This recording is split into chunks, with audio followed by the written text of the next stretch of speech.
Bismillah, Assalamualaikum warahmatullahi wabarakatuh. Baiklah, pada kesempatan kali ini, sebelum saya lanjut ke pembahasan, izinkan saya untuk pengenalan diri terlebih dahulu. Perkenalkan, nama saya Nur Rahim dari kelas Teknik Elektronika D4, kelas 02 dengan mata kuliah Perawatan dan Perbaikan Elektronik. Baiklah, kita akan melanjutkan praktikum kita hari ini, yaitu pada sebuah MOS. Saya akan jelaskan pengertian umumnya dulu. MOS adalah perangkat keras komputer yang berperan sebagai pengendali kursor dengan tampilan GUI atau Graphical User Interface untuk memberikan masukan atau input berupa gerakan kursor seperti dengan menekan tombol klik dan juga menaik atau menurunkan pada layar berupa scroll. Adapun juga pengertian lain dari mouse merupakan salah satu perangkat keras atau hardware yang terhubung di komputer untuk memberikan sebuah perintah, baik secara langsung melalui kabel ataupun tidak, atau wireless. Baiklah, kita masuk ke inti dari praktikum kali ini, yaitu pada sebuah mouse.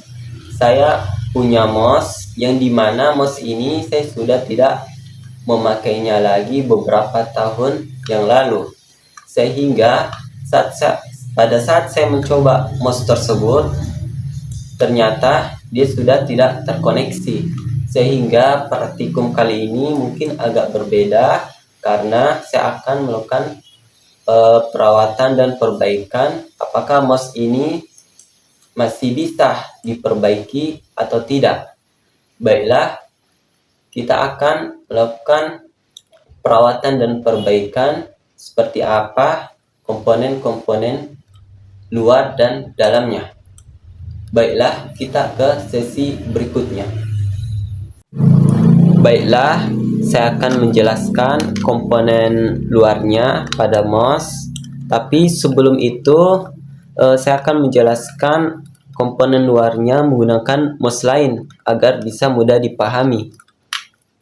Oke, baiklah, ini dia mouse-nya.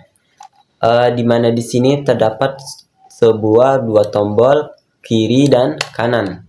Di mana tombol kiri ini berfungsi sebagai tombol utama karena ia paling umum sering digunakan untuk mengklik, memilih, dan juga menjalankan perintah tertentu. Dan sedangkan tombol yang kanan, ia lebih sering digunakan untuk mengakses menu konteks atau opsi tambahan. Oke, komponen selanjutnya ada berupa scroll wheel atau roda penggulir, di mana di sini fungsinya itu hanya menggulirkan halaman ke atas dan ke bawah, sehingga Anda tidak perlu menekan tombol untuk geser yang berada di sebelah pojok kanan pada layar. Dan ini akan sangat praktis saat melakukan scroll ke atas dan ke bawah. Dan kemudian selanjutnya ada yang namanya sensor optik atau laser. Ini yaitu ia berada di bagian bawah mouse dan juga ia berfungsi sebagai pendeteksi berupa sebuah gerakan. Nah, ketika Anda menggerakkan mouse di permukaan, sensor ini akan membaca pergerakan sehingga mengubah menjadi sebuah pergerakan kursor pada layar. Dan dilanjutkan dengan komponen terakhir, yaitu kabel atau konektor nirkabel, di mana di sini sebagian mouse menggunakan penghubung kabel USB, dan juga adapun juga menggunakan sebagian besar tanpa kabel atau card USB, dan juga mouse yang menggunakan Bluetooth, yang hanya mengaktifkan Bluetooth dari laptop ke mouse tersebut agar bisa terkoneksi. Baiklah, itu merupakan komponen luar pada mouse. Baiklah, saya akan membuka komponen dalam dan kemudian menjelaskan komponen apa-apa saja yang ada di dalam pada mouse tersebut. Baiklah, kita ke sesi berikutnya.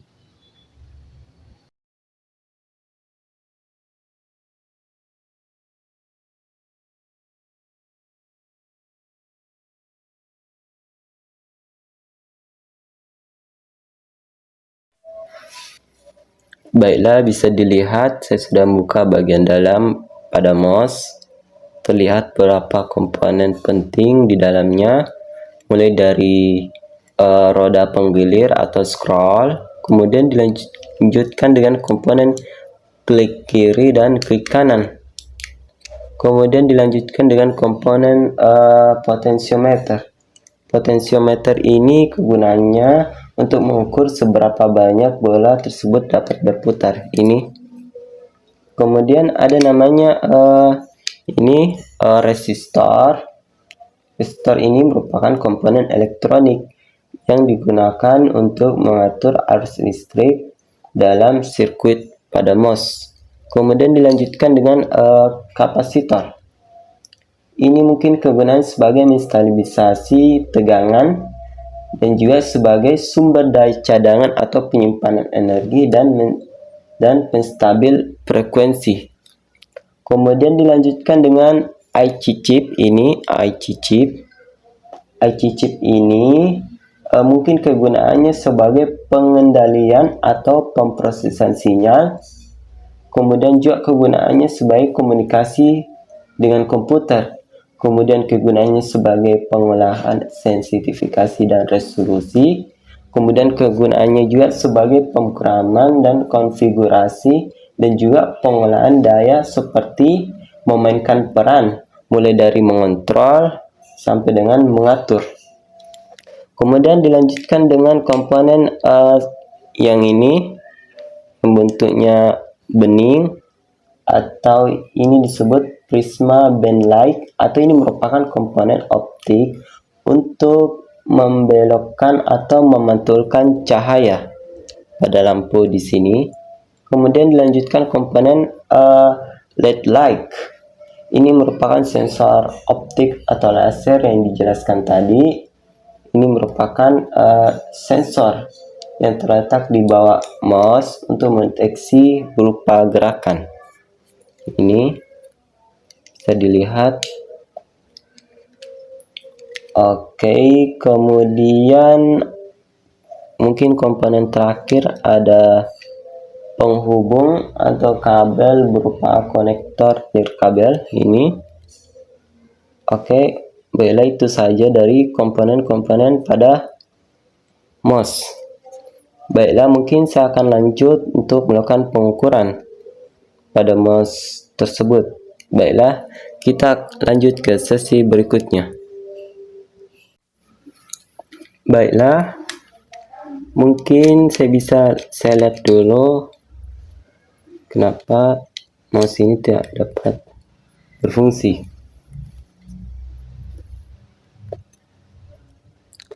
Mungkin bisa dilihat dari kabelnya. Mungkin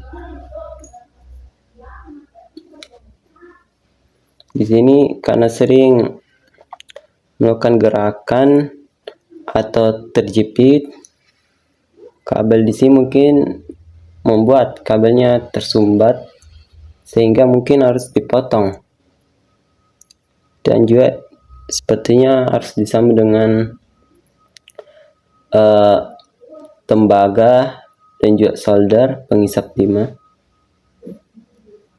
Baiklah, mungkin saya harus potong, mungkin kurang lebih segini, mungkin segini cukup. Baiklah,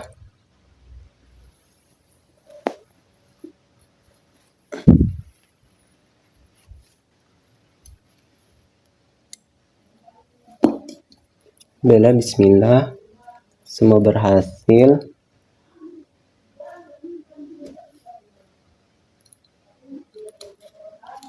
Bella, nah sudah dipotong. Ini harus di solder terlebih dahulu untuk mengangkat kabelnya. Baiklah,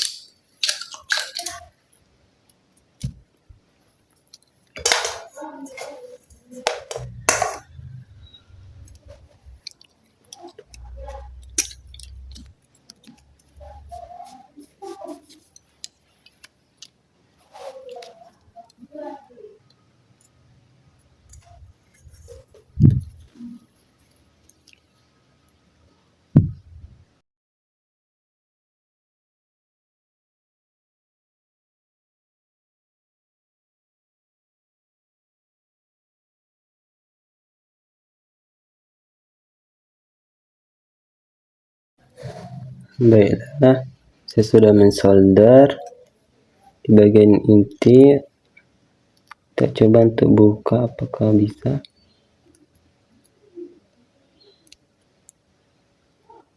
Sepertinya masih perlu disolder sedikit lagi.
Baiklah, mungkin ini masih terlihat bagus, itu artinya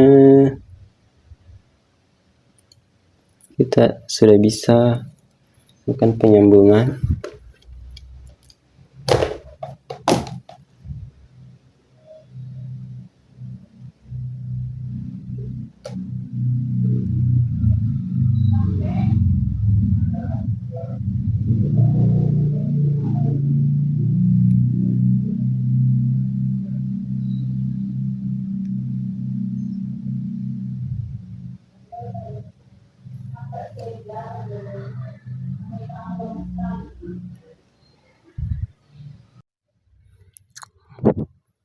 Baiklah, kita akan lanjut masang kabelnya.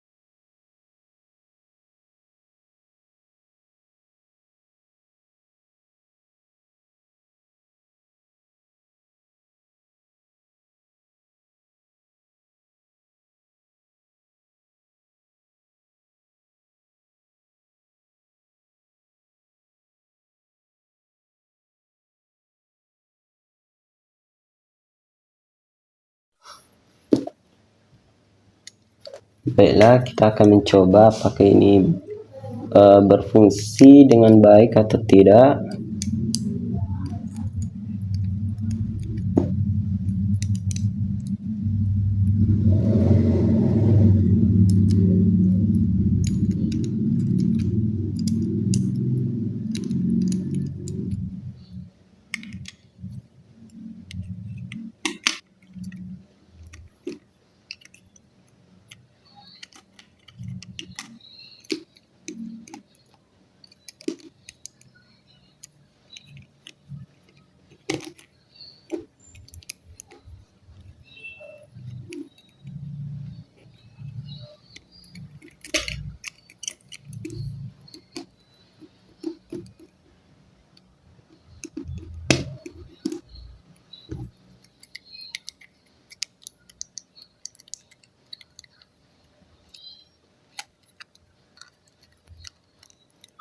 Oke. Nah, kurang lebih seperti ini.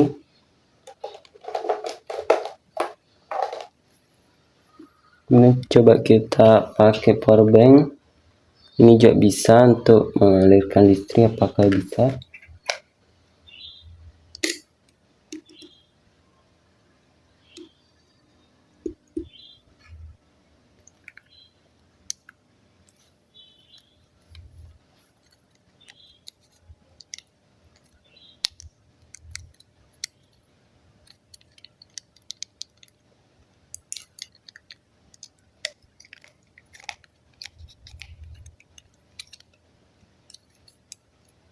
Baiklah, mungkin tidak berhasil.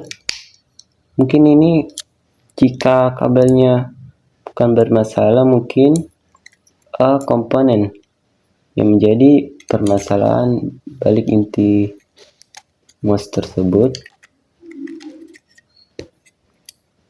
Mungkin apakah dari IC chipnya atau dari kapasitornya.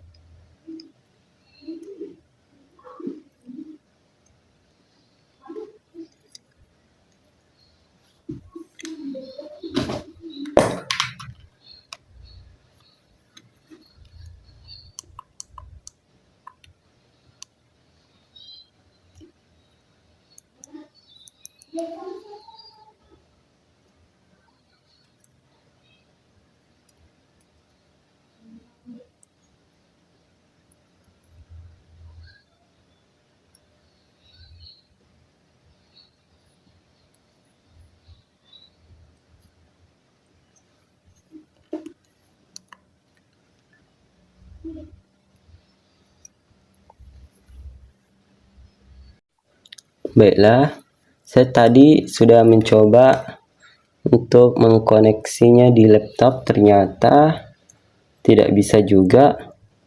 Mungkin ini perkara dari USB mungkin, ataupun saat menyambungkan kembali pada solder. Di sini terlihat tidak rapi saya melakukannya, dan ditambah lagi mungkin lampu yang sudah putus ataupun komponen lainnya. Baiklah, mungkin itu saja dari perawatan dan perbaikan hari ini. Mungkin apa yang bisa saya pelajari dari perawatan dan perbaikan ini bisa menjadi bahan ajaran untuk menjadi seorang teknisi, dan juga perlu berhati-hati dalam membongkar sebuah komponen, terutama yang masih hidup. Ini komponen yang saya miliki adalah komponen yang sudah mati atau mati total, sehingga bisa kita mengambil sebuah pelajaran bahwa saat kita ingin memperbaiki sesuatu perlu menyiapkan bahan yang benar, tidak berfungsi agar tidak terjadi kerugian. Baiklah, mungkin itu saja penyampaian hari ini dan juga praktikum hari ini, dan saya cukupkan. Kurang lebihnya mohon dimaafkan. Wassalamualaikum warahmatullahi wabarakatuh.